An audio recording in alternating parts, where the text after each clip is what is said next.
Good afternoon dear students. एक बार फिर से आप सभी लोगों का बायोलॉजी के क्लास में स्वागत।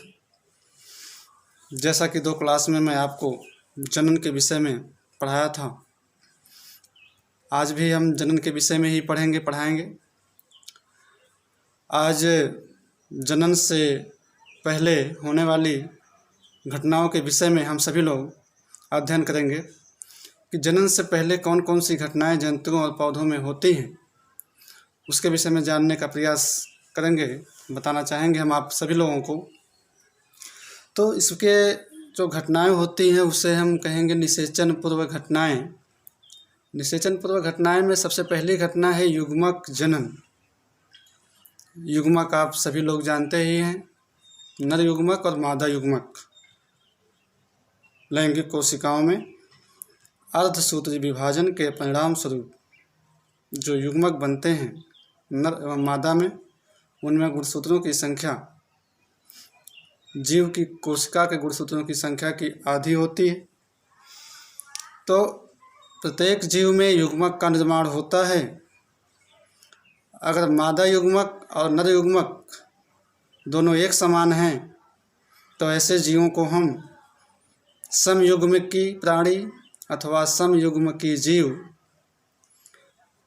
इसके अलावा अगर जीवों में नर युग्मक तथा मादा युग्मक में विभिन्नता है तो ऐसे जीवों को हम विषम युग्मकी जीव कहेंगे। किसी भी जीव की बात किया जाए तो नर युग्मक, अगर पौधों की बात किया जाए तो पौधों में नर युग्मक पुमड़ु है तथा जंतु में नर युग्मक शुक्राणु है। ऐसे ही पौधों में नर युग्मक डिंब है तथा जंतु में मादा युग्मक अंड है। तो विषम युग्मकी और समयुग्मकी, ऐसे जीव जिसमें दोनों युग्मक एक समान होते हैं उसे हम समयुग्मकी कहेंगे, और ऐसे जीव जिसमें दोनों युग्मक भिन्न भिन्न होते हैं ऐसे जीवों को हम विषम युग्मकी जीव कहते हैं। अब बात आती है जीवों में लैंगिकता। जीव अधिकांशतः एक लिंगी ही होते हैं। एक लिंगी और द्विलिंगी 2 प्रकार के जीव होते हैं। पौधे भी 2 प्रकार के होते हैं।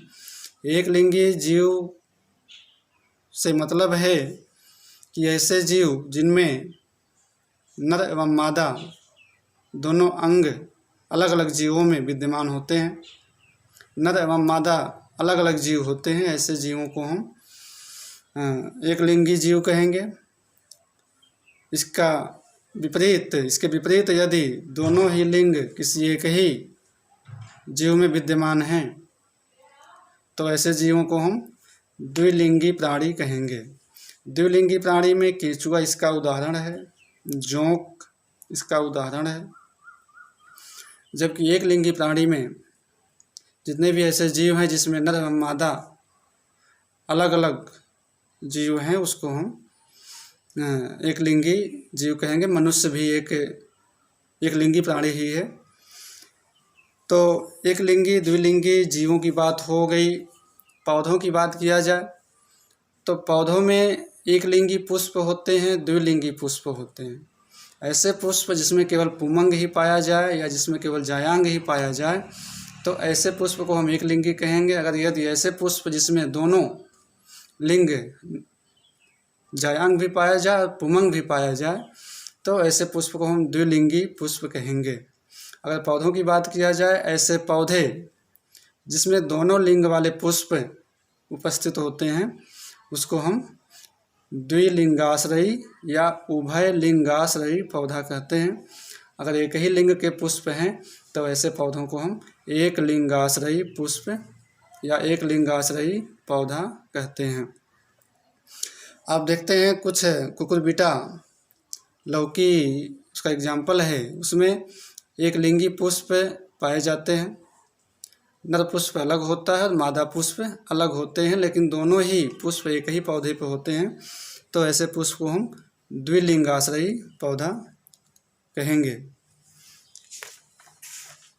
आगे चलिए, बात आती है युग्मक की संरचना। युग्मक कैसे बनते हैं? किसी भी जीव की लिंग कोशिकाओं में, सेक्स सेल में मियासिस होती है। अर्धसूत्री विभाजन के परिणाम स्वरूप कोशिकाओं में गुणसूत्रों की संख्या आधी हो जाती है। ऐसे ही नर लैंगिक कोशिकाओं में होगा और मादा लैंगिक कोशिकाओं में भी ऐसा ही होगा, जिससे युग्मकों में गुणसूत्रों की संख्या आधी हो जाती है। युग्मक चाहे नर युग्मक हो चाहे मादा युग्मक हो, ये अगुणित होते हैं। इनमें गुणसूत्रों की संख्या अगुणित होती है, n होती है। जबकि जीव में, किसी भी जीव में गुणसूत्रों की संख्या 2n होती है।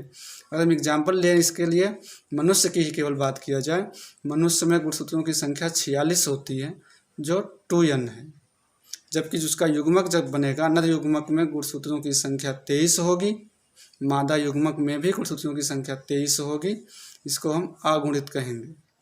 और नर युग्मक से 23 और मादा युग्मक से 23 दोनों युग्मक का जब संलयन होगा तो निषेचन की क्रिया के परिणाम स्वरूप पुनः युग्मनज का निर्माण होगा। और युग्मनज में 23 नर से और 23 मादा से टोटल मिला के 46 गुणसूत्र हो जाएंगे। और इसी युग्मनज से एक नए जीव का विकास होता है, भ्रूण बनता है, भ्रूण से एक नया जीव बनता है। तो अगुणित कोशिका और द्विगुणित कोशिका, इसको आप समझ लेंगे। अगुणित कोशिका किसे कहेंगे हम, और द्विगुणित कोशिका, जितने भी युग्मक होंगे, चाहे वो नर युग्मक हो चाहे मादा युग्मक हो, उसमें गुणसूत्रों की संख्या अगुणित ही होती है, अपने जीव कोशिका के आधी होती है। और इसको हम अगुणित कोशिका कहते हैं। अगर 46 गुणसूत्र मनुष्य में है तो उसको द्विगुणित 2n प्राणी है। इसके साथ ही अगर हम एग्जाम्पल लें चूहा का, तो चूहा, या अगर हम घरेलू मक्खी की बात करें, घरेलू मक्खी में गुणसूत्रों की संख्या होती है 12, तो ये 2n है। उसके युग्मकों में कोशिकाओं की संख्या 6 हो जाएगी। साथ ही अगर हम बात करें कुत्ते की बात करें, तो कुत्ते में गुणसूत्रों की संख्या 78 होती है। और उसके युग्मक में गुणसूत्रों की संख्या 39 या 39 होगी। तो कोई भी युग्मक होगा, नर युग्मक चाहे मादा युग्मक, उसमें गुणसूत्रों की संख्या अगुणित होती है, हैप्लॉइड होती है, n होती है। इस चीज़ को आप ध्यान रखेंगे। युग्मक और युग्मनज दो चीज़ें हैं। युग्मक जो होता है उसमें गुणसूत्रों की संख्या आधी होगी, जबकि युग्मनज जो होगा, युग्मनज दोनों युग्मकों के संलयन से बनता है और युग्मनज में गुणसूत्रों की संख्या 2n होगी, ये द्विगुणित होगा। अब बात आती है युग्मक स्थानांतरण की। अगर हम पुष्प की ही बात करें, पुष्प में आप जानते हैं कि पुष्प का नर भाग उसका पुमंग है और मादा भाग उसका जायांग है।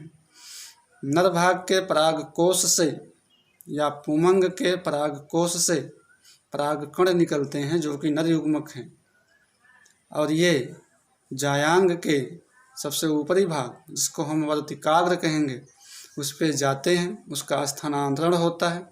और इस स्थानांतरण की क्रिया को हम कहते हैं परागण या पॉलिनेशन। परागण या पॉलिनेशन, आप इसको एक लाइन परिभाषित कर सकते हैं। परागण क्या है?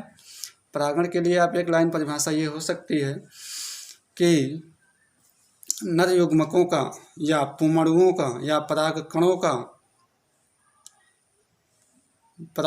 कणों का जायांग के वर्तिकाग्र पर पहुंचने की क्रिया को या पहुंचने की प्रक्रिया को परागण कहते हैं। ये परागण वायु के माध्यम से, जल के माध्यम से, पक्षी के माध्यम से या कीट के माध्यम से हो सकता है। परागण होगा, इसके बाद दोनों युग्मकों का संलयन होगा, दोनों युग्मकों के संलयन के परिणाम स्वरूप निषेचन की क्रिया होगी और निषेचन की क्रिया के परिणाम स्वरूप युग्मनज का निर्माण होता है। तो युग्मनज से ही एक नई संतान की उत्पत्ति होती है। युग्मनज द्विगुणित कोशिका होती है। इसमें गुणसूत्रों की संख्या जीव की कोशिकाओं में गुणसूत्रों की संख्या के समान ही होती है।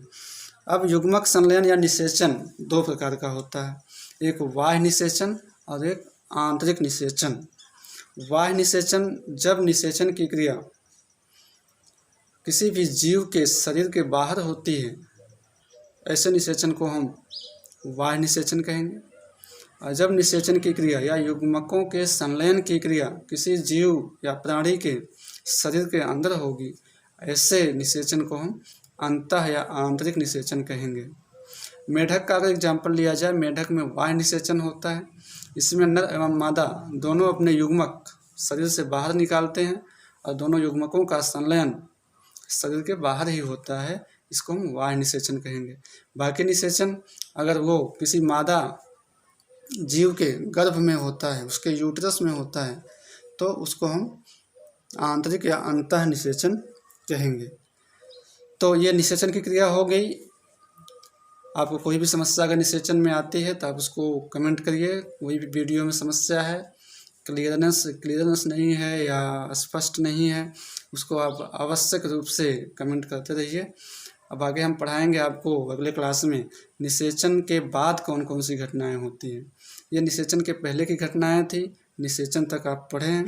अब निषेचन के बाद कैसे कैसे बदलाव होता है उसके विषय में हम अगले वीडियो में आपको बताएंगे। तब तक के लिए नमस्कार।